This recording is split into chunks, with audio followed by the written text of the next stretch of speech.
United Airlines is doing all right, considering the turbulent economic skies, partly due to a sharpened focus on premium travel, efficiency, and global expansion. The emphasis on premium travel, international routes, and loyalty programs is supporting industry-leading margins. Bank of America Securities analyst Andrew Didora reiterated the buy rating on United Airlines, raising the price forecast from $90 to $108. Didora highlights that the airline's focus on premium travel is expected to drive revenue growth, with unit revenue performance projected to rebound in the fourth quarter of 2025. The airline has demonstrated strong cost management, with unit costs excluding fuel growing only 2.2% year-over-year, despite front-loading flight attendant signing bonuses. United expects unit costs of fuel to stay near 2.5% in the second half as demand picks up.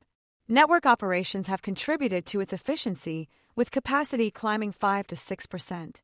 The airline recently reported its second quarter 2025 adjusted earnings per share of $3.87, beating analyst estimates of $3.77 per share. Despite revenue growth, net income declined, but the company's stock experienced a significant 33% increase over the last quarter, driven by revenue growth and share buyback initiatives. The airline's diverse revenue sources contributed to its second quarter results, including premium cabin revenues, cargo revenues, and loyalty revenues. United's chief executive officer, Scott Kirby, stated that the company's second quarter performance was more proof that the United Next strategy is working.